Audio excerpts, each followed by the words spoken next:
السلام عليكم ورحمة الله وبركاته. إن الحمد لله نحمده ونستعينه ونستغفره ونعوذ بالله من شرور أنفسنا ومن سيئات أعمالنا. من يهده الله فلا مضل له ومن يضلله فلا هادي له. وأشهد أن لا إله إلا الله وحده لا شريك له وأشهد أن محمدا عبده ورسوله أما بعد. அன்புள்ள சகோதரர்களே, பெரியோர்களே, இந்த சந்தர்ப்பத்தில் அல் குர்ஆனுக்கு முரண்படக்கூடிய செய்திகள் தொடர்பான ஒரு தலைப்பு எனக்கு வழங்கப்பட்டிருக்கிறது. இந்த தலைப்பை பொறுத்த வரைக்கும் குறுகிய நேரத்தில் மிக முக்கியமான விஷயங்களை மாத்திரம் சொல்லலாம் என நினைக்கிறேன். இந்த தலைப்பு ஏன் பேசப்பட வேண்டும் என்று கேட்டால், இது எங்களினுடைய ஸ்ரீலங்கா தௌஹீத் ஜமாத் இந்த அமைப்பை பொறுத்த வரைக்கும் நாம் இந்த ஜமாத் ஆரம்பிக்கப்பட்ட காலத்தில் இருந்தே பிரச்சாரம் செய்யக்கூடிய ஒரு விஷயம்தான். எந்த ஒரு ஹதீஸாக இருந்தாலும் அது குர்ஆனுக்கு முரண்பட்டால் அதனை ஏற்றுக்கொள்ளக்கூடாது என்கிற ஒரு விஷயத்தை நாம் பிரச்சாரம் செய்து வருகிறோம். அதனால இது சம்பந்தமாக இன்றைக்கு நீங்க பார்த்தீங்கன்னா சோசியல் மீடியாக்கள்ல பெரிய அளவுக்கு இவர்களெல்லாம் ஹதீஸ் மறுப்பாளர்கள், இவங்க போற லெவலை பார்த்தா புகாரிங்கிற கிதாபே இருக்காது, முஸ்லிமை ஃபுல்லா மறுத்தே முடிச்சிருவாங்க அப்படி என்று சொல்லி விமர்சனம் பண்ணக்கூடிய ஒரு நிலைகள் இருக்கிறது. அப்ப உண்மையிலேயே இவங்க சொல்லக்கூடிய விமர்சனம் உண்மைதானா? அவங்க சொல்ற மாதிரி நாம் உண்மையிலே ஹதீஸ் மறுப்பாளர்கள் தானா? அந்த விஷயங்களை எல்லாம் தெரிந்து கொள்வதற்காகத்தான் இந்த இடத்துல நாம குழுமி இருக்கிறோம். முதலாவது நாம இந்த தௌஹீத் ஜமாத் என்ன சொல்றோம் என்று கேட்டா, வஹீல முரண்பாடு இருக்குதா? அல்லாஹு ரப்புல் ஆலமீன் இறக்கி இருக்கக்கூடிய இந்த குர்ஆன், அதே போல நபிகள் நாயகம் ஸல்லல்லாஹு அலைஹி வஸல்லம் அவங்க சொன்ன அந்த மெசேஜ் இருக்குதா இல்லையா? ரசூலுல்லாஹ் சொன்னது, இதுல ஏதாவது முரண்பாடு இருக்குதா அப்படி என்று கேட்டால், நாம எந்த இடத்திலையும் யாருமே முரண்பாடு இருப்பதாக பிரச்சாரம் பண்ணவே இல்லை. ஏன் பண்ணல என்றால், அல்லாஹ் குர்ஆன்ல சொல்லுகிறான், அஃபலா யததப்பரூனல் குர்ஆன் வலவ் கான மின் இன்தி கைரில்லா லவஜது ஃபீஹி இக்திலாஃபன் கஸீரா. இந்த குர்ஆன் அல்லாஹ் அல்லாதவரிடம் இருந்து வந்திருந்தால் இதில் ஏகப்பட்ட முரண்பாடுகளை நீங்கள் கண்டிருப்பீர்கள் அல்லாஹ் ரப்புல் ஆலமீன் சொல்கிறான். அதே போல இன்னொரு இடத்தில், லா யதீஹில் பாத்திலு மின் பைனி யதைஹி வலா மின் கல்ஃபி, இந்த குர்ஆன்ல முன்னோ பின்னோ எந்த விதமான தவறுகளும் வராது அப்படின்னு அல்லாஹ் சொல்றான். அப்ப இந்த வசனங்கள் எல்லாம் எங்களுக்கு என்ன சொல்லுதண்டா, வஹீல முரண்பாடு கிடையாது. நன்றாக புரிந்து கொள்ளுங்கள். குர்ஆன்லயோ அதே போல நபிகள் நாயகம் ஸல்லல்லாஹு அலைஹி வஸல்லம் அவங்க சொன்ன செய்தி இருக்குதா இல்லையா, அதுல எந்த விதமான முரண்பாடும் கிடையாது. அப்ப நம்ம எதை மறுக்கிறோம்னு கேட்டா, எதை நபிகள் நாயகம் ஸல்லல்லாஹு அலைஹி வஸல்லம் அவங்க சொல்லலையோ அப்படியாப்பட்ட செய்திகளை தான் நாம மறுத்து கொண்டிருக்கிறோம். அந்த விஷயத்தை நாம டீட்டெயிலாக ஒவ்வொரு செய்தியாக அறிந்து கொள்வோம். முதலாவது விஷயம், இப்ப நாம ஒவ்வொரு நாளும் பல விஷயங்களை படிப்போம், நிறைய விஷயங்களை நாம தெரிஞ்சு கொள்வோம். அந்த தெரிந்து கொள்ளக்கூடிய அந்த நாலேஜ் இருக்குதா இல்லையா, அது எங்களுக்கு ரெண்டு வகையில தான் கிடைக்கும். முதலாவது வகை என்னன்னு கேட்டா, இந்த பதீஹி அப்படி என்று சொல்லி சொல்லுவாங்க. இது மந்திக் அந்த மாதிரியான கலைகள்ல பேசப்படுகிற ஒரு விஷயம். இந்த பதீஹி அப்படி என்று சொல்லி சொல்லுவாங்க. ரெண்டாவது என்னன்னு கேட்டா நதுரி அப்படி என்று ரெண்டு வகை இருக்குது. நல்லா ஞாபகம் வச்சுக்கொள்ளுங்க. முதலாவது பதீஹி, ரெண்டாவது நதுரி. இந்த பதீஹி அப்படி என்று சொன்னால் என்னன்னு கேட்டா, இந்த மாதிரியான நொலேஜை பொறுத்த வரைக்கும் எங்களுக்கு ஆதாரங்கள் தேவைப்படாது. அதற்கு நாம சிந்திக்கக்கூடிய எந்த ஒரு சிந்தனையும் செலுத்த வேண்டிய ஒரு கட்டாயம் எங்களுக்கு வராது. இதுக்கு ஒரு உதாரணம் சொல்றதா இருந்தா, இப்ப ஐம்புலன்கள் இருக்கிறது. இந்த பார்த்தல், கேட்டல், சுவைத்தல், முகர்தல், தொடுதல், இந்த மாதிரியான விஷயம் இருக்குதா இல்லையா? இந்த விஷயங்களை பொறுத்த வரைக்கும் எங்களுக்கு ஆதாரங்களோ சிந்தனை செய்ய வேண்டிய எந்த ஒரு கடமைப்பாடும் கிடையாது. இப்ப உதாரணத்துக்கு சொல்றதா இருந்தா, இந்த மைக் இருக்குது. இந்த மைக்கிற முன் துண்டு என்ன கலர் அப்படி என்று கேட்டா கருப்பு அப்படி என்று சொல்லி சொல்லுவோம். இதை பார்த்த உடனே எங்களுக்கு கண்டுபிடிக்கலாம். இல்ல இதை பார்த்த உடனே இது கருப்பா இருக்குமா சிவப்பா இருக்குமா அப்படி என்று சொல்லி நம்ம யாராவது கன்ஃபியூஷன்ல டவுட்ல அப்படி இருப்போமான்னு கேட்டா இல்ல. சில விஷயங்களை பார்த்த உடனே புரிஞ்சு கொள்ளலாம். நீங்க ஐஸ் கட்டியை தொட்டு பாக்குறீங்க, ஐஸ் கட்டியை தொட்டாலே குளிரும். அப்ப எங்களுக்கு அங்க ஆதாரம் தேவையில்லை, இது குளிருமா இல்லையா, அது ஹீட்டா இருக்குதா அப்படின்னு யாருமே நம்ம யோசிக்கிறல்ல. அப்ப இந்த மாதிரியான விஷயங்களுக்கு சொல்லுவாங்க பதீஹி அப்படி என்று சொல்லி. அதாவது பார்த்த உடனே பளிச்சண்டு தெளிவாக விளங்கக்கூடிய விஷயங்களுக்கு இந்த பதீஹி என்கிற பெயர் பயன்படுத்தப்படுது. அடுத்தது என்ன விஷயம் என்று கேட்டா நலுரி. நலுரி என்று சொன்னால் என்னன்னு கேட்டா அந்த மாதிரியான விஷயங்களை பொறுத்த வரைக்கும் நம்ம ஆய்வு செய்து சில விஷயங்கள் வரும், அந்த விஷயங்களை எங்களுக்கு ஆய்வு செஞ்சுதான் என்ன செய்யலாம், கண்டுபிடிக்கலாம். அப்ப சில விஷயங்கள் இருக்குது, அதை நம்ம ஆய்வு பண்ணாம எடுத்த எடுப்புலயே சொல்ல இயலாது. இப்ப ஒரு உதாரணத்துக்கு சொல்றதா இருந்தா, ஒரு இடத்துல புகை போகுதுன்னு வைங்களே, அந்த இடத்துல நம்ம கெஸ் பண்ணுவோம். சரி, அப்ப கெஸ் பண்ணி அது சம்டைம் நெருப்பு பிடிச்சிருக்கலாம், அப்படி இல்லை என்றால் ஒரு வாகனத்திலிருந்து புகை கிளம்பலாம், அல்லது அந்த இடத்தால ட்ரெயின் போகலாம், அப்படின்னு சொல்லி நம்ம கெஸ் பண்ணுவோம். அதே மாதிரி இப்ப அல்லாஹ் இருக்கிறானா இல்லையா அப்படின்னு கேட்டீங்கன்னா இது பதீஹிங்கிற அந்த வகைக்குள்ள வராது. அதை நம்ம சிந்திச்சு ஆய்வு பண்ணி தான் கண்டுபிடிக்க வேண்டி இருக்குது. இந்த உலகத்தினுடைய அமைப்பை பத்தி நம்ம சிந்திப்போம். அதே மாதிரி இந்த குர்ஆன்ல இருக்கக்கூடிய வசனங்களை பத்தி நம்ம சிந்திப்போம். சிந்திக்கிற நேரத்துல எங்களுக்கு பெறப்படுகிற knowledge எப்படி வரும்னு கேட்டா அதை ஆய்வு செய்து சிந்தித்து பெறப்படுகிற ஒரு knowledge தான் இந்த நதரியங்கிறது. இந்த நதரிய ரெண்டு வகையா பிரிப்பாங்க. இந்த விஷயங்களை நீங்க நன்றாக கவனித்துக் கொள்ளுங்கள். இந்த நதரிய ரெண்டு வகையா பிரிப்பாங்க. அந்த சிந்தித்து எடுக்கக்கூடிய முடிவுகள் இருக்குதா இல்லையா, அந்த முடிவுகள் ரெண்டு வகையாக எடுக்கலாம். ஒன்று எங்களுக்கு உறுதியான அறிவை காட்டும், ரெண்டாவது சந்தேகத்துக்கிடமான அறிவை காட்டும். அது அப்படி இருக்கலாம். நம்ம அதாவது வானத்தை பார்க்கிறோம், வானமெல்லாம் அது இருட்டா இருக்குது, கிளைமேட் எல்லாம் மாறி இருக்குது. அப்ப நம்ம சிந்திச்சு பார்த்து ஒருவேளை மழை பொழிய போகிறது, அதற்கான அறிகுறிகள் தான் இது அப்படி என்று சொல்லி நம்ம முடிவெடுப்போம். சம்டைம் மழை பொழியலாம், இல்லாவிட்டால் மேகம் கலைந்து மழை பொழியாமல் போறதுக்கும் வாய்ப்பு இருக்குது. அப்ப இந்த நலுரியங்கிற அந்த வகையில உறுதியான அறிவை தரக்கூடிய விஷயமும் இருக்குது, அதே போல சந்தேகத்துக்கிடமான விஷயமும் இருக்குது. இப்ப இந்த ஹதீஸ் இருக்குதா இல்லையா, இந்த குர்ஆனை பொறுத்த வரைக்கும் அதுல எந்த விதமான டவுட்டும் கிடையாது.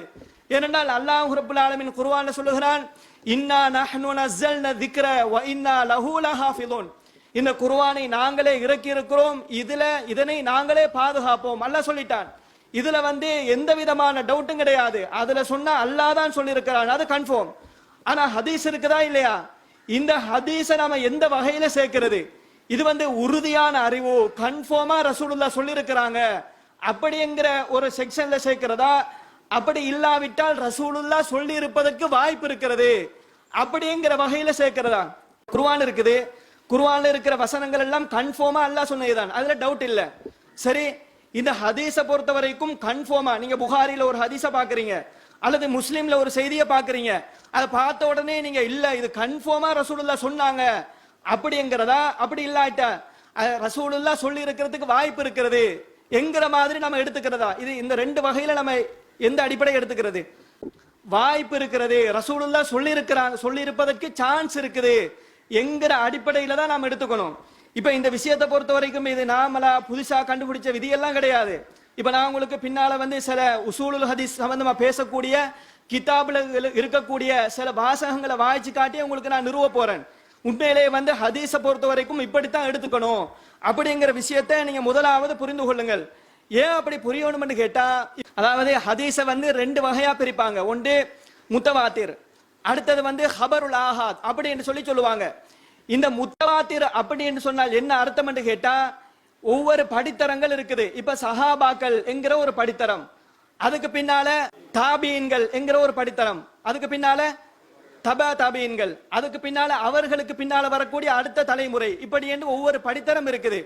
இப்ப முத்தவாத்திரான ஹதீஸ் அப்படி என்று சொல்லி எதுக்கு சொல்றாங்க என்று கேட்டா, இப்ப மன் சலிபல் முஸ்லிமூன மில்லிசானிஹி வைதிஹி, ஒரு உதாரணத்துக்கு, அதாவது எவருடைய நாவிலிருந்தும் கரத்திலிருந்தும் பிற மனிதர்கள் பாதுகாப்பு பெறாங்களோ அவர்தான் உண்மையான முஸ்லிம். இப்படி ஒரு செய்தி இருக்குன்னு வைங்களே, இந்த செய்திய ஒவ்வொரு படித்தரத்தில் இருக்கக்கூடியவர்களும் குறைஞ்சது 10 நபர்கள் அறிவிக்கணும்.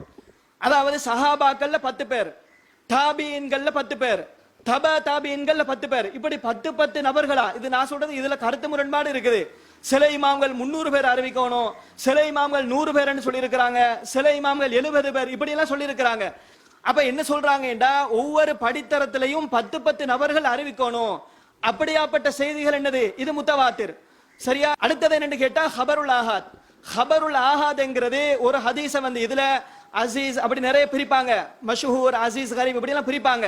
ஆனா அதெல்லாம் வந்து எங்களுக்கு குழம்பிரும். இப்ப சோட்டா சொல்றதா இருந்தா ஹபருல் ஆஹாத்ங்கிறது ஒரு செய்தியை 9 பேர் அறிவிக்கிறாங்கன்னு வைங்களே, அப்படி இல்லாட்டி ஒத்தர் அறிவிச்சாலும் 2 பேர் அறிவிச்சாலும் 3 பேர் அறிவிச்சாலும் ஒவ்வொரு படித்தரத்திலையும் ஒத்தர் அறிவிச்சாலும் சரி அதுக்கும் ஹபருல் ஆஹாத்னு சொல்லி சொல்லுவாங்க. அல்லது 2 பேர் அறிவிச்சாலும் அதுக்கு என்னது, அதுக்கும் ஹபருல் ஆஹாத் இப்படி சொல்லி சொல்லுவாங்க. இப்ப விஷயம் என்னன்னு கேட்டா, இப்ப இந்த முத்தவாத்திர் இந்த ஹபருல் ஆஹாத் இருக்குதா இல்லையா? இந்த முத்தவாத்திரான செய்தியை பொறுத்த வரைக்கும் அது சம்பந்தமா பல இமாம்கள் என்ன சொல்றாங்கன்னு கேட்டா, அப்படி என்ற ஒரு ஹதீஸ் இருக்குது, முத்தவாத்திரங்கிற ஒரு ஹதீஸ்ங்கிற ஒரு நிலை ஹதீஸ் கிதாபுகள்ல இருக்குது அப்படி என்று சொல்லி சொல்றாங்க.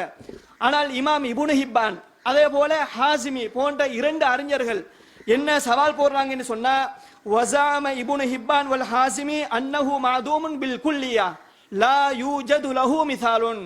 அந்த 2 இமாம்களும் என்ன சொல்றாங்கன்றா, முத்தவாத்திரான ஹதீஸ்ங்கிறதே கிடையாது, அதுக்கு வந்து ஒரு உதாரணம் கூட சொல்ல இயலாது அப்படி என்று சொல்லி அவங்க சவால் போடுறாங்க. ஏனென்றால் இப்ப இதை நாம சொன்னா புதுசா நினைப்பாங்க, சரி இந்த விஷயத்தை வந்து எஸ்எல்டிஜே காரன் எப்படி சொல்லலாம் அப்படி என்று பார்ப்பாங்க. அதுக்கு தான் நான் வந்து பெரிய பெரிய இமாம்களை சொல்றேன். அவங்க என்ன சொல்றாங்க என்று கேட்டா, முத்தவாத்திரங்கிற அந்த படித்தரத்தில் இருக்கக்கூடிய எந்த ஒரு செய்திகளும் கிடையாது அப்படி என்று சொல்றதெல்லாம் கற்பனை தான் அப்படி என்று சொல்லி அவங்க 2 பேர் சொல்றாங்க. இப்ப எங்களுக்கு இந்த முரண்பாடெல்லாம் தேவையில்லை. இப்ப அதாவது ஒரு மேக்சிமம் ஒரு 95% ஹதீஸ்கள் என்னன்னு கேட்டா இந்த ஹபருல் ஆஹாத்னு சொன்னா இல்லையா, அந்த வகை கீழே தான் பெரும்பான்மையான ஹதீஸ்கள் வரும். சரி, குறைஞ்சது அதாவது பெரும்பான்மை இமாம்களினுடைய கருத்தின் அடிப்படையில முத்தவாத்திரான ஹதீஸ் இருக்குன்னு சொல்றாங்களே இல்லையா, அவங்களோட கருத்தின் அடிப்படையில கூட ஒரு 5% ஹதீஸ்கள் மாத்திரம்தான் இந்த முத்தவாத்திரான ஹதீஸ் இருக்குது. இப்ப தனிநபர்கள் அறிவிக்கக்கூடிய செய்தின்னு அர்த்தம். ஹபருல் ஆஹாத்னு சொன்னா தனிநபர்கள் அறிவிக்கக்கூடிய செய்தி அப்படின்னு சொல்லி அர்த்தம். இப்ப நான் என்ன கேட்கிறேன்னு கேட்டா, இப்ப வந்து நபிகள் நாயகம் சொன்னதாக உதாரணத்துக்கு அபூ ஹுரைரா ரலியல்லாஹு அன்ஹு அவங்க அறிவிக்கிறாங்கன்னு வைங்க. அபூ ஹுரைரா ரலியல்லாஹு அன்ஹு அவங்கள்ட்ட இருந்து ஸுஹ்ரிங்கிற அறிவிப்பாளர் தாபியை அறிவிக்கிறாருன்னு வைங்க. இப்ப நான் கேட்கிறேன், அவர்கள் எவ்வளவு பெரிய நம்பகமானவர்களாக இருக்கட்டும், எவ்வளவு பெரிய ஹாஃபில்களாக இருக்கட்டும், அவங்கள்ட்ட பிழை வருமா இல்லையா? அவங்க மறதியா சொல்றதுக்கு சான்ஸ் இருக்குதா இல்லையா?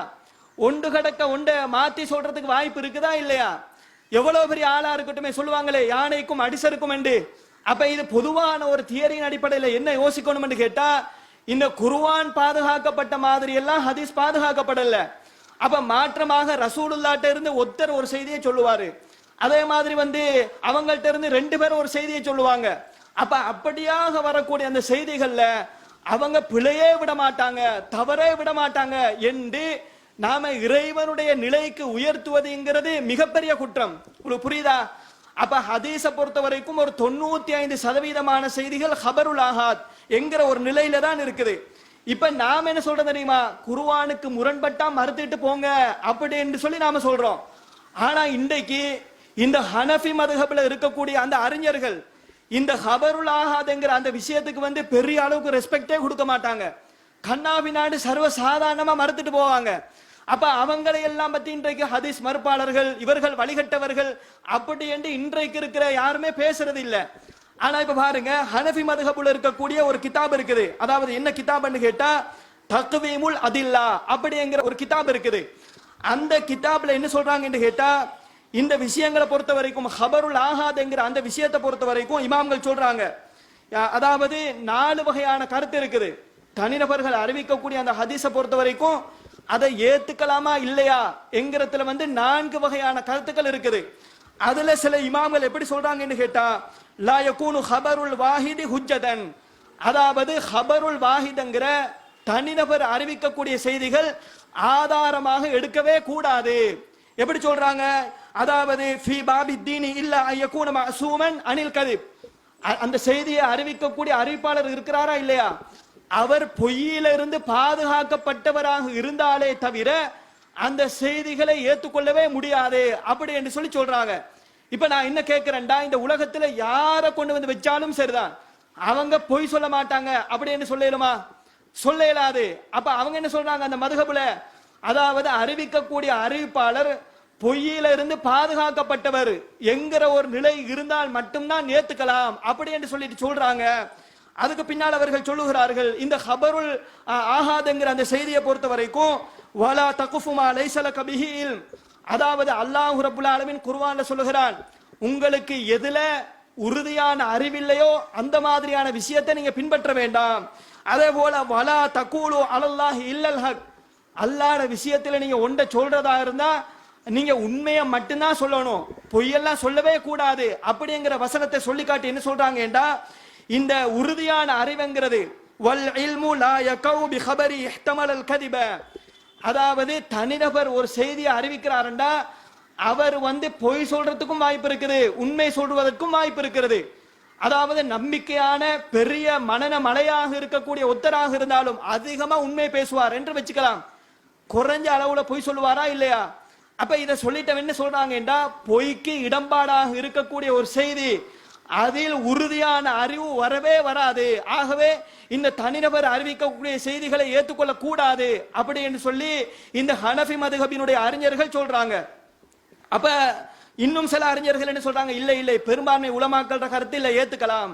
ஏனென்று கேட்டால் இன்னஹு ஹுஜ்ஜத்துன் வ இல்லம் யகுனில் முஹ்பிரு மஅசூமன் அனில் கதிப், அதாவது பொய் சொல்றாங்கன்னு கேட்டா அதனை அறிவிக்கக்கூடிய அறிவிப்பாளர்கள் எல்லாம் பொய்யே சொல்ல மாட்டாங்க அப்படின்னு அவங்க சொல்லல. எப்படி சொல்றாங்கடா, அதனை அறிவிக்கக்கூடிய அறிவிப்பாளர் பொய்யில இருந்து பாதுகாக்கப்படாதவராக இருந்தாலும் அவர் சொல்லக்கூடிய செய்தியை ஆதாரமாக எடுத்துக்கொள்ளலாம். அதாவது ஹதீஸ்ல முத்தவாத்திர் ஹபருல் ஆஹாதுன்னு சொன்னோம், அந்த ஹபருல் ஆஹாதுங்கிற பகுதியை ஏற்றுக்கொள்ளலாம். ஏற்றுக்கொள்ளலாம் என்று எப்படி சொல்றாங்கன்னு கேட்டா, அதனை அறிவிக்கக்கூடிய அறிவிப்பாளர்கள் பிழையே செய்ய மாட்டாங்க, தவறே செய்ய மாட்டாங்க அப்படி என்ன கருத்து இல்ல. எப்படி சொல்றாங்க, அவர் பொய் சொல்லுவார் தான், இருந்தாலும் ஏற்றுக்கொள்ளலாம். எப்படி ஏத்துக்கலாம், அதிகம் உண்மை சொல்லக்கூடியவர் என்பதை கவனித்து அப்படிங்கிற ஒரு கருத்தை சொல்றாங்க. இப்ப பாத்தீங்கன்னா சர்வசாதாரணமா ஹபருல் ஆஹாதை எல்லாம் நிறைய செய்திகளை மறுத்திருக்கிறாங்க. இந்த நேரத்தில் எனக்கு எல்லாத்தையும் சொல்ல இயலாது. இப்போ ஒரு செய்தி முஸ்லிம்ங்கிற கிரந்தத்தில் பதிவு செய்யப்பட்டிருக்கக்கூடிய ஒரு செய்தி, என்ன செய்தி என்று கேட்டா, அல்லாஹ்வின் தூதர் ஸல்லல்லாஹு அலைஹி வஸல்லம் அவங்கள்ட்ட நபித்தோழர்கள் கேட்குகிறார்கள், அல்லாஹ்வின் தூதர் அவர்களே, நாங்க ஆட்டு இறைச்சியை சாப்பிட்டா உழு செய்யணுமா அப்படின்னு கேட்கிறாங்க. ரசூலுல்லாஹ் சொன்னாங்க, நீங்க உழு செய்ய தேவையில்ல அப்படின்னு சொல்லிட்டாங்க. அதுக்கு பின்னால கேட்டார்கள், நாங்க ஒட்டக இறைச்சியை சாப்பிட்டா உது செய்யணுமா அப்படின்னு சொல்லி கேட்கிறாங்க. ரசூலுல்லாஹ் சொன்னாங்க, ஆமா நீங்க கட்டாயம் செஞ்சுதான் ஆகணும் அப்படின்னு சொல்லக்கூடிய ஒரு ஹதீஸ் முஸ்லிம்ல வருது. இந்த ஹதீஸ அதாவது ஹனஃபி மதுஹபுல இருக்கக்கூடிய ஒரு கிதாப் என்னன்னு கேட்டா, அதாவது பதாயு சனா என்கிற அந்த கிதாப்ல மறுத்து இருக்கிறாங்க. எப்படி சொல்றாங்க தெரியுமா, ஒமா ரவவ் அஹ்பார் ஆஹாதின், அதாவது தனிநபர்கள் அறிவிக்கக்கூடிய செய்திகளை அறிவித்திருக்கிறார்கள். இந்த கிதாபினுடைய இமாம் சொல்றாரு, ஹனஃபி மதுஹபினுடைய இமாம், அவர் சொல்றாரு, இந்த மாதிரியான தனிநபர் அறிவிக்கக்கூடிய செய்திகளை அறிவித்திருக்கிறார்கள். ஃபீமா தஉம்மு பிஹில் பல்வா, இந்த விஷயம் எப்படியாப்பட்ட விஷயம் என்று கேட்டா, அதாவது உமூமுல் பல்வா அப்படிங்கிற ஒரு பெயரை வச்சிருக்கிறாங்க. இந்த உமூமுல் பல்வா அப்படின்னு சொன்னால் ஒரு சமுதாயத்துல அந்த காரியம் அதிகமா இருக்கும், அதை விட்டும் தவிர்ந்து கொள்றது கஷ்டமான ஒரு விஷயம். அப்ப அப்படியாப்பட்ட ஒரு விஷயத்தை இவங்க எல்லாம் அறிவிச்சிருக்கிறாங்க. ஆனால் வலா யுக்பலு ஹபருல் வாஹித் ஃபீ மிஸ்லிஹி, இந்த மாதிரியான விஷயத்துல இந்த செய்திகளை ஏற்றுக்கொள்ள முடியாது அப்படின்னு சொல்லி இப்ப இன்னைக்கு சொல்றாங்க, முஸ்லிம் எவ்வளவு பெரிய ஆள் தெரியுமா, புகாரி எவ்வளவு பெரிய ஆள் தெரியுமான்னு இன்னைக்கு பேசுறாங்க. ஆனா முஸ்லிம்ல இருக்கக்கூடிய செய்தியை இது குர்ஆனுக்கு முரண் என்று சொல்லி கூட மறுக்கல. எப்படி மறுக்கிறாங்கன்னு கேட்டா, இது தனிநபர்கள் அறிவிக்கக்கூடிய செய்தி, ஆனா சமுதாயத்துல ஒட்டக இறைச்சியை சாப்பிட்டுட்டு உளிச்சையாம இருக்கக்கூடிய ஒரு வழக்கம் இருக்குது. அதுக்கு மாற்றமா இந்த செய்தி வர்ற காரணத்தினால் இந்த செய்தியை ஏற்றுக்கொள்ள முடியாது அப்படி என்று சொல்லி சொல்றாங்க. அப்ப இந்த தனிநபர் செய்திகளுக்கு ஹனஃபி மதுஹபுல இருக்கக்கூடிய அந்தஸ்து இதுதான். அப்ப நம்ம ஆல்ரெடி சொன்னோமா இல்லையா, ஒருத்தர் அறிவிச்சால் தனிநபர்கள் அறிவிக்கக்கூடிய செய்தி நபிகள் நாயகம் சொல்லி இருப்பதற்கு வாய்ப்பு இருக்குது என்றுதான் நம்ம எடுத்துக்கொள்ளணுமே ஒழிய, மற்றபடி இல்லை இல்லை கன்ஃபார்மாக அது ரசூலுல்லாஹ் சொல்லித்தான் இருக்கிறாங்க என்கிற ஒரு அர்த்தம் கிடையாது என்கிற ஒரு விஷயத்தை நான் ஆல்ரெடி சொன்னேன். அதுக்கு என்ன ஆதாரம் என்று கேட்டா, இப்ப இன்றைக்கு மதரசால இந்த தைசீரு முஸ்தலைஹில் ஹதீஸ் என்கிற ஒரு கிதாபை பாடமா போட்டிருக்கிறாங்க. அந்த கிதாப்ல இமாம் மஹ்மூத் தஹான் இதை சொல்லுவாரு. அதே போல உசூலுல் ஹதீஸ் சம்பந்தமா பேசின முன்னோடிகள்ல ஒருத்தர்தான் இமாம் இப்னு சலாஹ், அவரும் இந்த கருத்தை சொல்லி இருக்கிறாரு. பல அறிஞர்கள் சொல்லி இருக்கிறாங்க. அவங்க எல்லாம் என்ன விஷயத்தை சொல்றாங்க என்று கேட்டா, ஒரு செய்தியை போட்டுட்டு அந்த செய்தி இது வந்து ஆதாரபூர்வமான செய்தி, ஹாதா ஹதீசுன் சஹீஹுன் அப்படி என்று சொல்லி கீழே போட்டிருப்பாங்க. அப்படி போட்டால் என்ன அர்த்தம் தெரியுமா? ஒரு ஹதீஸ் வந்து சரியா வாரத்துக்கு வந்து 5 நிபந்தனைகள் இருக்குது. ஒரு செய்திய ஆதாரபூர்வமான செய்தி என்று சொல்வதற்கு 5 நிபந்தனைகள் இருக்குது. முதலாவது இத்திசாலு சனத், அந்த அறிவிப்பாளர் வரிசைகள் வந்து சேர்ந்து இருக்கணும். விளையிட்டா? அந்த அறிவிப்பாளர் வரிசை வந்து சேர்ந்து இருக்கணும். அதே போல வந்து அதாலத்து ருவாத், அந்த அறிவிப்பாளர்கள் நம்பகமானவர்களாக இருக்கணும். அதே போல வந்து அந்த செய்தியில வந்து மறைமுகமான குறைகள், இல்லத்தன்னு சொல்லக்கூடிய மறைமுகமான குறைகள் இருக்கக்கூடாது. அதே போல ஒரு நம்பகமான அறிவிப்பாளர் தன்னை விட மிக நம்பகமான ஒரு அறிவிப்பாளர் இருப்பாரு, அவருக்கு மாற்றமாக அறிவிக்க கூடாது. இதுக்கு ஷாத் என்று சொல்லி சொல்லுவாங்க. அதே போல பாத்தீங்கன்னு சொன்னா அறிவிப்பாளர்கள் நல்ல மனன சக்தி உள்ளவர்களா இருக்கணும்.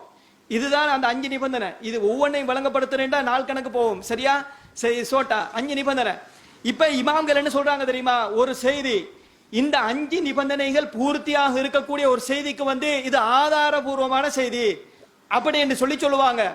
இந்த செய்தி ஆதாரபூர்வமான செய்தி அப்படி என்று சொன்னால் என்ன அர்த்தம் என்று கேட்டா, அந்த 5 நிபந்தனைகள் சரியா இருக்குது என்று சொல்லித்தான் அர்த்தமே ஒழிய, பாருங்க சொல்றாங்க, அன்ன ஷுரூத்தல் ஹம்சத சாபிகத, இந்த 5 நிபந்தனைகள் கது தஹக்கத் ஃபீஹி, அதிலே உறுதியாக இருக்கிறது, அந்த 5 நிபந்தனைகளும் அதுல சரியா இருக்குது என்றுதான் அர்த்தம். லா அன்னஹு மக்தூன் பிசிஹதிஹி ஃபீ நஃப்ஸில் அம்ரி, உண்மையிலேயே அந்த ஹதீஸ ரசூலுல்லாஹ் சொன்னாங்க அப்படி என்று கன்ஃபார்மா 100% அர்த்தம் கிடையாது. இது நாம சொல்லல, யார் சொல்றா? இமாம் மஹ்மூத் தஹான் வந்து பல அறிஞர்கள் முன்னோடிகளாக பல உசூல் ஹதீஸ் சம்பந்தமா பேசின அறிஞர்கள்ற கூற்றுக்களை வந்து எடுத்து காட்டுறாரு. எப்படி சொல்றாருண்டா, ஒரு செய்தி ஆதாரபூர்வமான செய்தி அப்படி என்று வந்துட்டா என்ன அர்த்தம் என்று கேட்டா, அதுல 5 நிபந்தனைகள் பூர்த்தியா இருக்குது என்றுதான் அர்த்தமே ஒழிய, அது கன்ஃபார்மா உண்மையிலேயே ரசூலுல்லாஹ் தான் சொல்லி இருக்கிறாங்க அப்படி என்ற அர்த்தம் கிடையாது அப்படி என்று சொல்லிட்டு அவர் ஒரு ஆதாரம் வைக்கிறாரு. இதுதான் மிக முக்கியமான ஒரு பாயிண்ட். என்ன சொல்றாருண்டா, லிஜவாசில் ஹதை வன் நிசியானி அலசிகதி, நம்பகமான ஒருத்தருக்கு கூட தவறுகள் வரலாம், மறதி வரலாம், இப்படி வரும் என்கிற காரணத்தினால் அவர் சொன்னாலே அது கன்ஃபார்ம் தான், ரசூலுல்லாஹ் சொல்லிட்டாங்க அப்படிங்கிற அர்த்தம் கிடையாதுன்னு யார் சொல்றா? இது இவர் வந்து எஸ்எல்டிஜே செயலாளர் கிடையாது. இமாம் மஹ்மூத் தஹானை பொறுத்த வரைக்கும் அவர் வந்து ஹதீஸ் கலை ஒரு அறிஞர். அவர் சொல்றாரு, ஒரு செய்தி வந்து ஆதாரபூர்வமான செய்தி என்று வந்துட்டா அதுல வந்து 5 நிபந்தனைகள் பூர்த்தியா இருக்குது என்றுதான் அர்த்தமே ஒழிய, அது உண்மையிலேயே ஃபீ நஃப்ஸில் அம்ர், உண்மையிலேயே அது ரசூலுல்லாஹ் சொன்னாங்க அப்படிங்கிற அர்த்தம் கிடையாது அப்படின்னு சொல்லி அவர் சொல்றாரு. அதே போல இன்னொரு விஷயம் சொல்றாரு, ஒரு செய்தியை வந்து நீங்க பலகீனம் என்று சொல்றீங்க. பலகீனம் என்று சொன்னால் என்ன அர்த்தம் தெரியுமா? அத ரசூலுல்லாஹ் சொல்லவே இல்லை என்கிற அர்த்தத்தை நீங்க கொடுக்க கூடாது அப்படின்னு சொல்லி சொல்றாரு. அப்படி எப்படி சொல்றாருன்னு கேட்டா, ஹாதா ஹதீசுன் கைரு சஹீஹின், ஒரு செய்தி ஆதாரபூர்வமான செய்தி அல்ல அப்படி என்று எந்த ஒரு செய்திக்கு சொல்லப்பட்டாலும் அதனுடைய மீனிங் என்னன்னு கேட்டா, அன்னஹு லம் ததஹக்கக் ஃபீஹி ஷுரூத்து சிஹத்தில் ஹம்ஸத்து சாபிகா, அதுல வந்து ஒரு செய்தி வந்து ஆதாரபூர்வமான செய்தி என்று சொல்றதுக்கு 5 நிபந்தனைகள் சொன்னமா இல்லையா?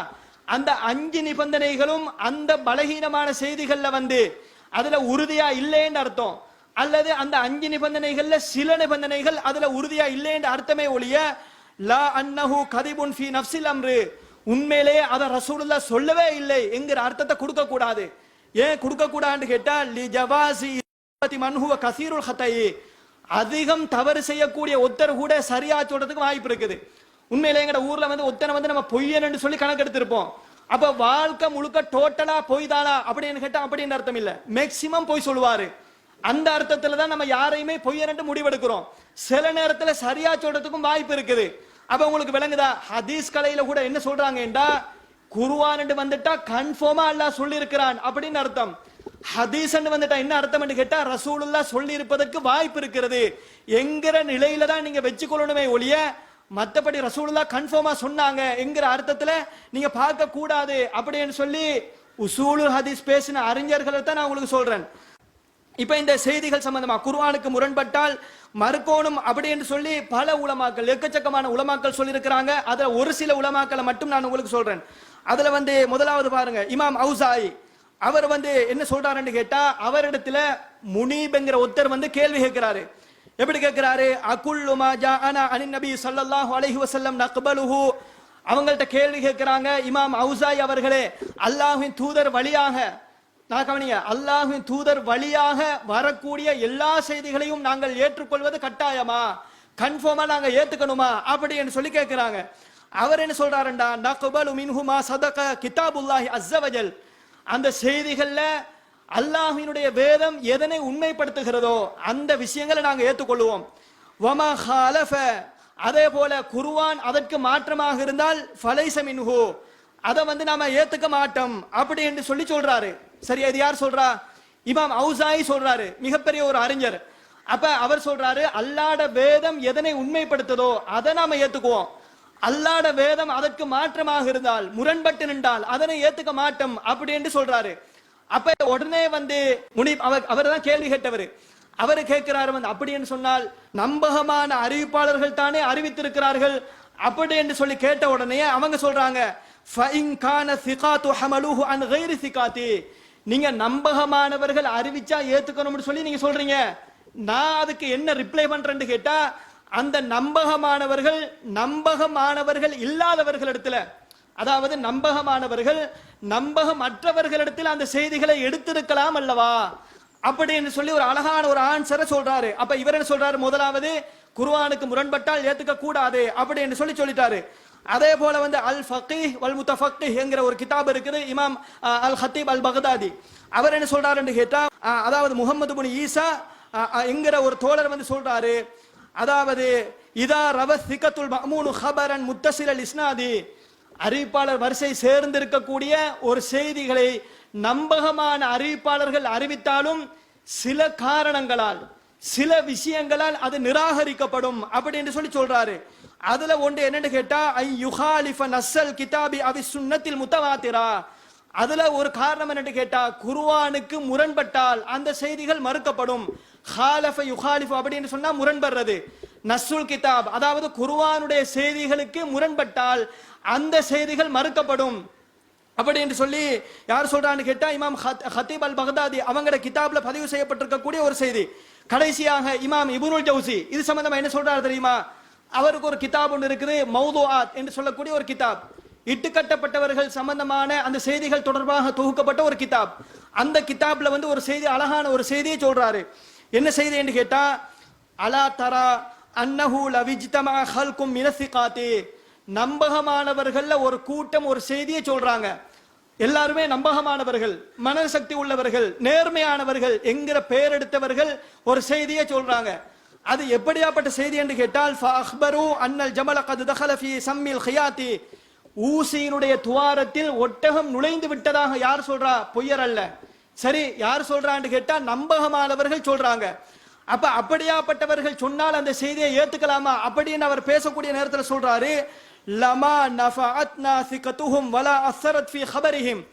அவங்க நம்பகமானவர்களா இருந்தாலும் அவங்களினுடைய நம்பிக்கை, அவங்களினுடைய அந்த அமானிதம்ங்கிற அந்த தன்மை எங்களுக்கு எந்த ஒரு பயனையும் தராது. ஏனென்றா அவங்க சொல்லி இருக்கக்கூடிய அந்த விஷயம் இருக்குதா இல்லையா, அது அசாத்தியமான, சாத்தியமற்ற ஒரு விஷயம்.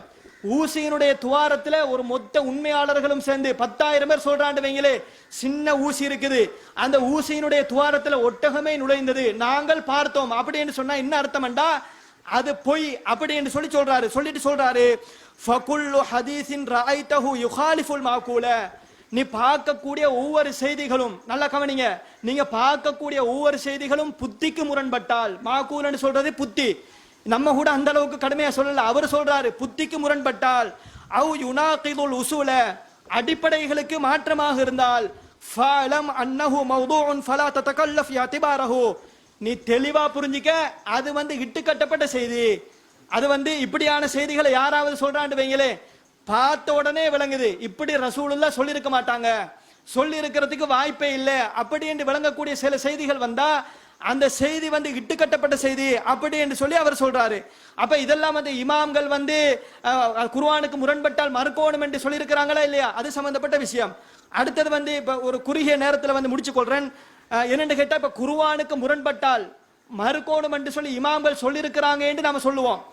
அப்ப மற்ற தரப்பினர்கள் என்ன கேட்கிறான்டா, நீங்க சொல்றீங்களே எந்த இமாம் சரி குர்ஆனுக்கு முரண்பட்டால் ஹதீஸை மறுக்கணும் என்று சொல்லியிருப்பதாக நீங்க சொல்றீங்க, அப்படியானால் அவர்கள் மறுத்த ஹதீஸ்களை உங்களுக்கு எடுத்து காட்டலாமா அப்படி என்று சொல்லி கேட்கிறாங்க. அப்படி கேட்கறதுக்காக வேண்டி எங்களுக்கும் டவுட் கிளியர் ஆகணும் என்கிறதுக்காக வேண்டி ஒரு செய்தி. என்ன செய்தி என்று கேட்டா, நாளை மறுமை நாளையில் இப்ராஹிம் அலைஹிஸ்ஸலாம் தன்னுடைய தந்தையை வந்து சந்திப்பாங்க. சந்திச்ச உடனே வாப்பாட்ட இப்ராஹிம் அலைஹிஸ்ஸலாம் கேட்பாங்க, நான் இந்த உலகத்தில் உங்களுக்கு சொல்லலையா, நீங்கள் எனக்கு மாற்றம் செய்ய வேண்டாம், என்னை ஏற்றுக்கொள்ளுங்கள் என்று நான் சொன்னேனே, நீங்க கேட்கலையே. அப்ப வாப்பா என்ன சொல்லுவாங்கன்னா, இந்த நேரத்தில் இன்றைய தினம் நான் உனக்கு மாற்றம் செய்ய மாட்டேன், உன்னை நான் ஏற்றுக்கொள்கிறேன் அப்படி என்று சொல்லி சொல்லுவாங்க. சொன்ன உடனே இப்ராஹிம் அலைஹிஸ்ஸலாம் வந்து அல்லாஹ்ட்ட பேசுவாங்க. எப்படி பேசுவாங்க தெரியுமா? யா ரப் இன்னக வஅத்தனி அல்லா துஹ்ஸியனி யௌம யுபாஸூன். யா அல்லாஹ், நாளை மறுமை நாளையில் நீ என்னை கேவலப்படுத்த மாட்டாய் என்று எனக்கு வாக்குறுதி அளித்திருக்கிறாய். என்ன, நீ மறுமை நாள்ல கேவலப்படுத்த மாட்டாய் என்று நீ ஆல்ரெடி வாக்களித்திருக்கிறாய் அப்படின்னு சொல்லிட்டு உன்னுடைய கருணையில் தூரமாக இருக்கக்கூடிய என்னுடைய தந்தை அவருக்கு ஏற்பட்டிருக்கக்கூடிய இப்படியான ஒரு கேவலத்தை விட இதை விட பெரிய ஒரு கேவலம் எதுவாக இருக்க போகிறது? இதுதானே யா அல்லாஹ் எனக்கு மிகப்பெரிய கேவலம். ஏண்ட வாப்பா நரகத்துக்கு போகிறார். அப்படியான நேரத்தில் வந்து அவருக்கு ஏற்பட்டிருக்கக்கூடிய ஒரு இழிவு அதுதான் எனக்கு மிகப்பெரிய ஒரு இழிவாக இருக்கிறது அப்படி என்று சொல்லி இப்ராஹிம் அலைஹிஸ்ஸலாம் சொல்லுவாங்க. அப்ப சொன்ன உடனே அல்லாஹ் ரப்பல் ஆலமீன் சொல்கிறான், இன்னி ஹர்ரம்துல் ஜன்னத அலல் காஃபிரின், அதாவது நான் காஃபிர்களுக்கு சுவனத்தை ஹராமாக்கி விட்டேன் அப்படின்னு அல்லாஹ் சொல்றான். சொல்லிட்டு இப்ராஹிமே உங்களுடைய காலடிக்கு கீழே பாருங்க அப்படின்னு சொன்ன உடனே கீழே பார்ப்பாங்க, இரத்தத்தில் துவைக்கப்பட்ட ஒரு கழுதை புலியோண்டு கிடக்கும். அந்த புலியை தூக்கி நரகத்துல போட்டுருவாங்க. இப்படிங்கிற செய்தி வந்து புகாரியில வருது. 3350வது இலக்கத்தில் பதிவு செய்யப்பட்டிருக்கக்கூடிய ஒரு செய்தி. இந்த செய்திய இஸ்மாயிலி என்கிற ஒரு அறிஞர் வந்து மறுக்கிறாரு. எப்படி மறுக்கிறாருண்டா, வகதிஸ் தஷ்கலல் இஸ்மாயிலியோ ஹாதல் ஹதீஸ மின் அஸ்லிஹி, இமாம் இஸ்மாயிலி அவர்கள் இந்த செய்தியை வந்து சிக்கல் இருப்பதாக கருதுகிறார். முஷ்கிலான்னு சொல்லுவாங்களே சிக்கல், இஸ்தஷ்கல சிக்கல் இருப்பதாக கருதுகிறார். வதஅன ஃபீ சிஹதிஹி, இது ஆதாரபூர்வமானதா என்கிற அந்த விஷயத்தில் அவர் குறை சொல்லியிருக்கிறார். அப்படி என்று சொல்லிட்டு அவர் என்ன சொல்றாருன்னு கேட்டா, இந்த செய்தியை வந்து ஏற்றுக்கொள்ள முடியாது அப்படின்னு சொல்லிட்டு, அதாவது அன்ன இப்ராஹிம அலிம அன்னல்லாஹ் லா யுக்லிஃபுல் மியாத், இப்ராஹிம் நல்ல கவனிங்க, இப்ராஹிம் அலைஹிஸ்ஸலாம் அவர்களுக்கு அல்லாஹ் ரப்புல் ஆலமீன் வாக்குறுதிக்கு மாற்றம் செய்ய மாட்டான் என்கிற விஷயம் தெரியும். எப்படி தெரியும்டா, இந்த உலகத்துல இருக்கிற நேரத்துல இப்ராஹிம் அலைஹிஸ்ஸலாம் ஒரு பிரார்த்தனை செஞ்சாங்க. என்ன பிரார்த்தனை? வலா துஹ்ஸினி யௌம யுபாஸூன், இறைவா என்னை நீ மறுமை நாளில் கேவலப்படுத்திராதே, இழிவுபடுத்திராதே அப்படி என்கிற ஒரு பிரார்த்தனை. அந்த பிரார்த்தனை அல்லாஹ் ரப்புல் ஆலமீன் ஏற்றுக்கொண்டு விட்டான்.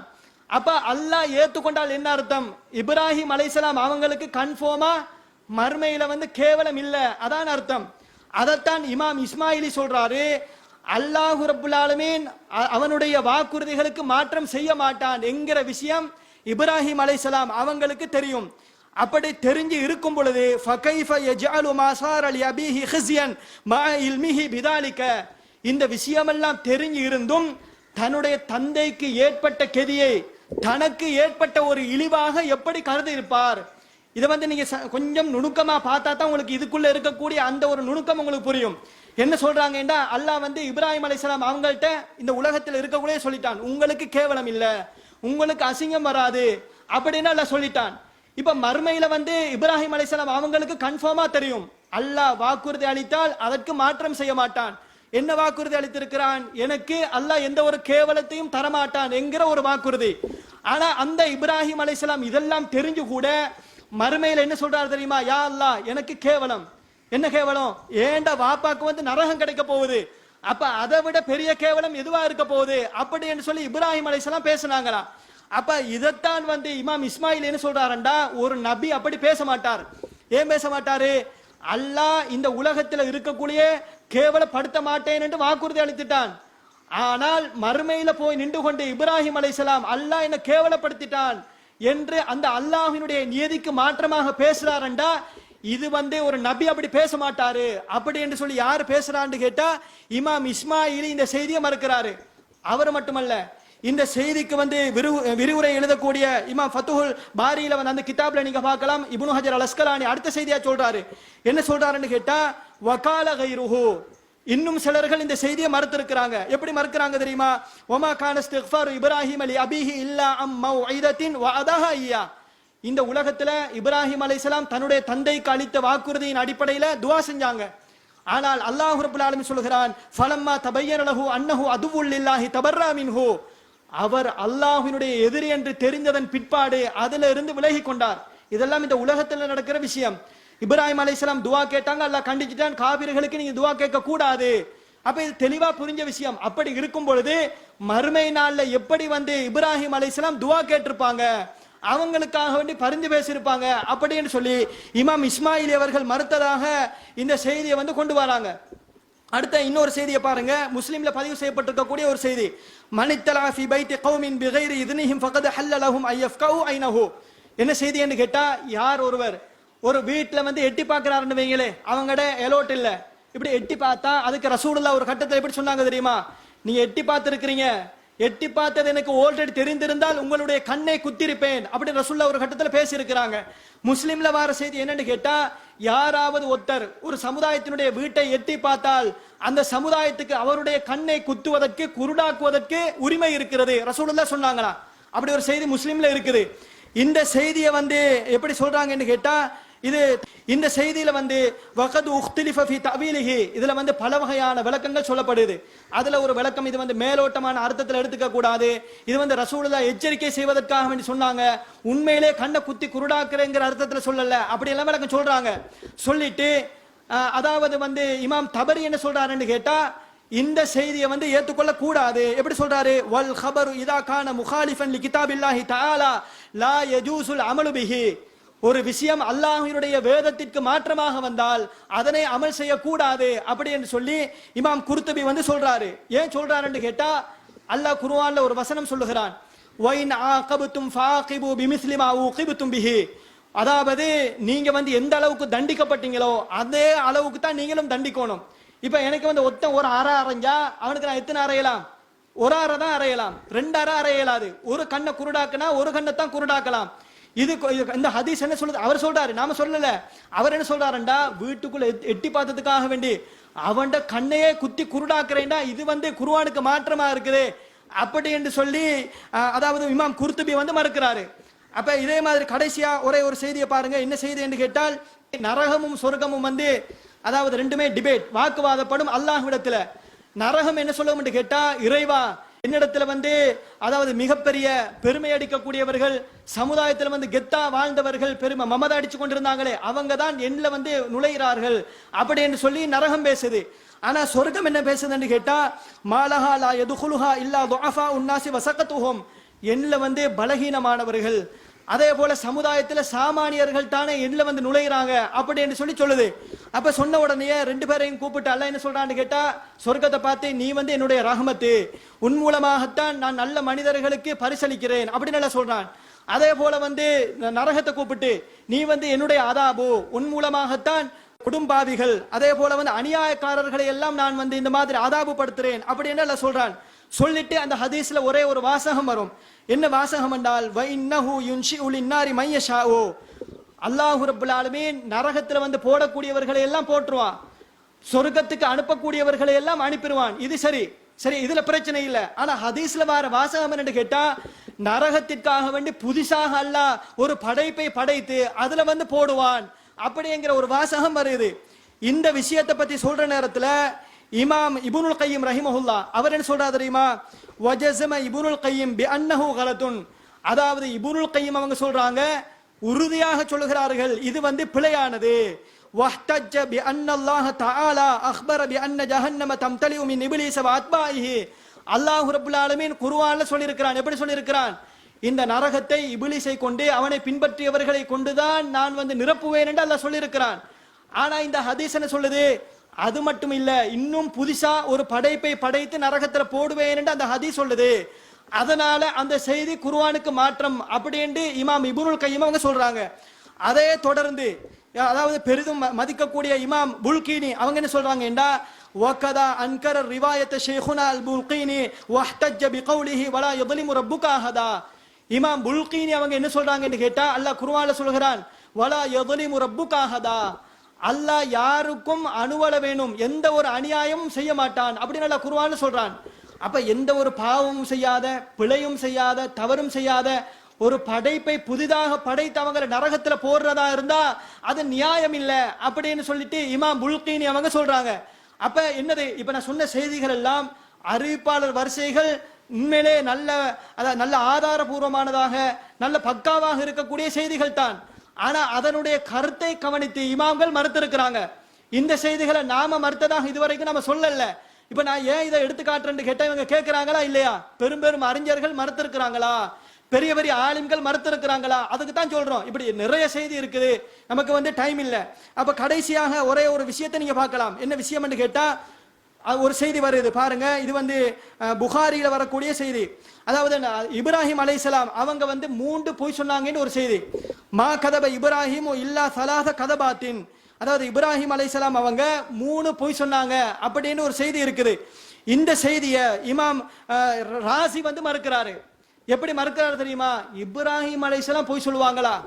அவங்க பொய் சொன்னாங்கன்னு இந்த ஹதீஸ் சொல்லுது, அதனால இது ஏத்துக்கவே கூடாது அப்படி என்று சொல்லி அவங்க சொல்றாங்க. சொன்ன உடனே இதுக்கு கேள்வி கேட்கப்படுது. எப்படி கேட்கப்படுது? ஃபகைஃப யுஹ்கமு பிகதிபி ருவாத்தில் உதூலி. அப்படி என்று சொன்னால் இது நம்பகமான அறிவிப்பாளர் வரிசை ஊடாக இந்த செய்தி வருது.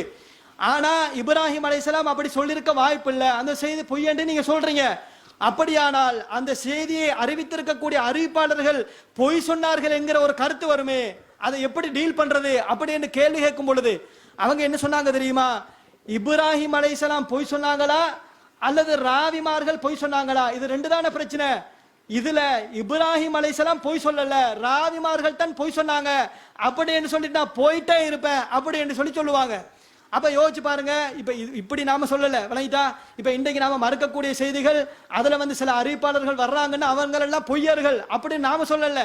நாம என்ன சொல்றோம்? ஏதோ ஒரு வகையில மறந்து சொல்லியிருப்பாங்க, தவறுதலா சொல்லியிருப்பாங்க, ஒண்ணு விளங்காம சொல்லியிருப்பாங்க, அந்த லெவல்ல தான் நாம வைக்கிறோம். ஆனா இமாம் ராசி என்ன சொல்றாருன்னு கேட்டா, இவரை பாத்தீங்கன்னா டிஎன்டிஜே ஃபவுண்டரும் இல்ல, யாருமே இல்ல. இன்னைக்கு எல்லாரும் எப்படி கருத்து? டிஎன்டிஜே எஸ்எல்டிஜே இவங்க தான் மறுக்கிறாங்க, யாருமே மறுக்கல. இமாம் ராசி தஃப்சீரு ராசியில நீங்க தெளிவா பார்க்கலாம். இந்த செய்தியை அந்த அளவுக்கு மறுத்து இருக்கிறாரு. மறுத்துட்டு கடைசியா ஒரு கேள்வி கேட்கிறாரு. லிமலா யஜூசு ஐ யகூனல் முராது பிகௌனிஹி கதிபன் ஹபரன் ஷபீஹம் பில் கதிபி. எப்படி சொல்றாருன்னா, இந்த செய்தி ஏன் பொய்யான செய்தியாக இருக்க கூடாது? புகாரியில வர செய்தியை அவர் மறுக்கிறார். யோசிச்சு பாருங்க. அப்ப இது சாதாரண ஒரு எல்கேஜி, ஒரு லேசான விஷயம். குர்ஆனுக்கு முரண்பட்டால் மறுக்கணும்ங்கிறது பெருசா ஆய்வு பண்ணி கண்டுபிடிக்க வேண்டிய ஒரு மெட்டரே கிடையாது. இன்னைக்கு இவங்க என்ன சொல்றாங்க? அறிவிப்பாளர்கள் நம்பகமானவர்களாக இருந்தால் அது குர்ஆனுக்கு முரண்படவே செய்யாது அப்படித்தானே சொல்றாங்க. அதாவது ஒரு செய்தி இருக்குது, அந்த செய்தியினுடைய கருத்தை கவனித்து மறுக்கணும் என்று நாம சொல்லுவோம். குர்ஆனுக்கு முரண்பட்டால் மறுங்கேடு நாம சொல்றோம். நம்பகமானவர்கள் வழியாக வரக்கூடிய செய்தி குர்ஆனுக்கு முரண்படவே செய்யாது, ஏனென்றால் ரெண்டும் வஹி அப்படின்னு சொல்றாங்க. இது உண்மையிலே இவர்கள் நியாயமானவர்களாக இருந்தால், நேர்மையானவர்களாக இருந்தால், இப்ப அவங்க எழுதி வச்சிருக்கக்கூடிய அவங்க ஏற்றுக்கொள்ளக்கூடிய உசூலன் என்று கேட்டா, இப்ப நம்பகமானவர்கள் வழியாக வரக்கூடிய ஒரு செய்தி குர்ஆனுக்கு முரண்படாது அப்படின்னு சொல்லித்தானே சொல்றாங்க. அப்படின்னு சொன்னால் என்ன அர்த்தம்னு கேட்டா, நம்பகமானவர்கள் வழியாக வரக்கூடிய 2 செய்திக்கு மத்தியில முரண்பாடு வரவே கூடாது, இதுதான் அவங்களோட உசூலா இருக்கணும். ஆனா அவங்க என்ன சொல்றாங்கன்னு கேட்டால், நம்பகமானவர்கள் வழியாக வரக்கூடிய 2 ஹதீஸ்கள் முரண்படும். அப்படி முரண்பட்டால் அதற்கு பல வழிகள் இருக்குது. முதலாவது 2 செய்திகளையும் இணைத்து பார்க்க முடியுமா அப்படின்னு பார்க்கணும். இணைச்சு பார்க்க முடியும் என்கிற ஒரு நிலை வந்தால் 2ஐயும் இணைத்து நாம ஏத்துக்கணும். 2வது சொல்றாங்க, அந்த செய்தி மாற்றப்பட்ட செய்தியா அல்லது மாற்றிய செய்தியா அப்படின்னு ஆய்வு செய்யணும். 2 செய்தி வருதுன்னு வைங்களே, 2ம் ஒன்றுக்கொண்டு முரணா வருது. அப்ப இமாம்கள் எப்படி தேடுவாங்கன்னா, 2ல ஒரு செய்தி மாற்றப்பட்ட செய்தி. இப்ப குர்ஆன்ல சொல்றதா இருந்தா அல்லாஹ் சொல்றான், ஒரு இடத்துல சாராயத்தின் பக்கம் நீங்கள் நெருங்கவே கூடாது அப்படின்னு இருக்கு, சாராயம் குடிக்கவே கூடாது. இன்னொரு இடத்துல நீங்க தொழுகைக்கு போற நேரத்துல மாத்திரம் தான் நீங்க வாயில வைக்க கூடாது அப்படின்னு இருக்குது. இது 2ம் முரண். அப்ப இந்த முரணை எப்படி டீல் பண்ணுவாங்கன்னா, ஒரு வசனம் மாற்றப்பட்ட வசனம், இன்னொரு வசனம் ஒரு வசனத்தை மாற்றிய வசனம் அப்படி என்று சொல்லுவாங்க. அதே மாதிரி ஹதீஸ்கள்ல ஒரு 2 ஹதீஸ் முரணாக வந்தால், அறிவிப்பாளர் வரிசை நம்பகமாக இருக்கக்கூடிய 2 ஹதீஸ் இப்படி நேருக்கு நேர் முரணாக வந்தால் அந்த செய்தி என்ன சொல்லுவாங்கண்டா, முதலாவது இது மாற்றிய செய்தியா மாற்றப்பட்ட செய்தியா அப்படி என்று பார்க்கணும் என்று சொல்றாங்க. அதை பார்த்து அதுல மாற்றிய செய்தி மாற்றப்பட்ட செய்தி என்பதற்கான ஆதாரம் கிடைச்சா அதன் அடிப்படையில டீல் பண்ணிக்குவாங்க. அப்படி இல்லை என்றால் இதைத்தான் நீங்க கவனிக்கணும். அப்படி இல்லை என்றால் ரெண்டு செய்தியை பார்க்கறாங்க, அறிவிப்பாளர்கள் எல்லாம் நம்பகமானவர்களா இருக்கிறாங்க, ஆனா ரெண்டும் நேருக்கு நேர் முரணா இருக்குது. எப்படி பார்த்தாலும் இணைச்சு விளக்கம் கொடுக்கவே இயலாது. அதே நேரத்தில் மாற்றிய செய்தி மாற்றப்பட்ட செய்தி நாசிக் மன்சூக் என்கிற அந்த பட்டியலையும் சேர்க்க இயலாது. இப்ப என்ன செய்யறது அப்படின்னு கேட்கிற நேரத்தில் அவங்க சொல்லுவாங்க ரெண்டுல ஒன்றை தட்டு. அப்ப இதைத்தான் நாம சொல்றோம். இதே மாதிரி குர்ஆனுக்கு வந்தா தட்டிட்டு போங்களே, குர்ஆனுக்கு வந்தா தட்டுறது எவ்வளவு பெரிய ஏற்றம் அப்படிங்கறத நாம சொல்றோம். இன்னும் சொல்ல போனீங்க இவங்கெல்லாம் தௌஹீத்வாதிகள் நாம நினைச்சுக்கிட்டு இருக்கோம். பாருங்க இதுல சுன்னத்து வல் ஜமாத் ஆலிம்கள் உண்மையிலே பெஸ்ட்னு சொல்லலாம். ஏனென்றா இப்ப எங்கட டிஎன்டிஜே சகோதரர்கள் அந்த ஆலிம்களோட நடத்திய விவாதத்துல முதலாவது அமர்வுலே டிஎன்டிஜே 6 தான் அடிப்பாங்க. ஏனென்றா இந்த உசூலை எல்லாம் தூக்கி போட்ட உடனே அவங்க அப்படி ஒரு உசூலே இல்லை அப்படின்னு சொல்ல மாட்டாங்க. அவங்க என்ன சொல்லுவாங்கன்னா நீங்க சொல்ற உசூலை நாங்க ஏத்துக்கிறோம், ஆனா நீங்க எந்த செய்தியை முரண் என்று சொல்றீங்களோ அந்த செய்தி நாங்க முரண் இல்லை என்று சொல்றோம். இப்படித்தான் அவங்களோட வாதத்தை வைப்பாங்க. ஆனா இவங்க தௌஹீத்வாதி, நாங்க நேர்மையா சிந்திக்கிறோம், ஆனா அதாவது அவங்களுக்கு இருக்கக்கூடிய அந்த ஒரு பக்குவம் கூட இவங்களுக்கு இல்ல. அப்ப என்னத்தை சொல்றது? இது நாம ஏன் சொல்றோம்டா, நிர்வாகிகளா இருக்கிறீங்க, தாய்களா இருக்கிறீங்க, இதுல எங்களுக்கு எல்முனை அளவுக்கு கூட டவுட் வரக்கூடாது. குர்ஆனுக்கு முரண்பட்டால் கன்ஃபார்மா அதை மறுத்து தான் ஆகணும். இதுல ஹதீஸ் மறுப்பாளர்கள் அப்படின்னு இவங்க பேசுறதா இருந்தா, அதாவது நான் எடுத்துக்காட்டேன் எத்தனையோ அறிஞர்கள் இவங்களை எல்லாம் காபிர் அப்படி இல்ல குறைஞ்சது இவங்க தான் எஸ்எல்டிஜி ஆரம்பிச்சாங்க அப்படி சரி சொல்லணும், அப்படி சொல்ல மாட்டேங்கிறாங்களே. அப்ப இவங்க எல்லாம் காபிர்கள் அல்லது ஹதீஸ் மறுப்பாளர்கள் இப்படி சொல்லணுமா இல்லையா? ஒன்றுமே இல்ல. அப்ப இப்படி எக்கச்சக்கமான அறிஞர்கள் மறுத்திருக்கிறாங்க, அது சம்பந்தமான விதிகள் எழுதப்பட்டிருக்கிறது. அப்ப இதுல எங்களுக்கு டவுட் இருக்க கூடாது. அப்ப இதுல நாம தெளிவா இருக்கணும். அதுக்காக வேண்டி கண்டாக்கல் புகாரிய படிக்கிறது ஒரு செய்தி முரணா இருந்தா மறுத்துட்டு போங்க அப்படிங்கிற லெவல் இல்ல. அதுக்கு ஆய்வு பண்ணணும், திறமை வேணும், அது சம்பந்தப்பட்ட மொழிகள் தெரிஞ்சிருக்கணும், இப்படி விஷயம் இருக்குது. அதுக்காக வேண்டி எடுத்த எழுப்புல மறுங்கன்னு நம்ம சொல்லல. குர்ஆனுக்கு முரண்பட்டால் மறுக்கணும் என்கிற விதி அது ஹதீஸ் கிதாபுகள்ல இருக்குது. உசூலுல் ஹதீஸ் சம்பந்தமா பேசிய இமாம்கள் சொல்லி இருக்கிறாங்க என்கிற ஒரு தகவலை சொல்லி நான் முடித்துக் கொள்கிறேன். அஸ்ஸலாமு அலைக்கும் வரஹ்மத்துல்லாஹி வபரகாத்துஹு.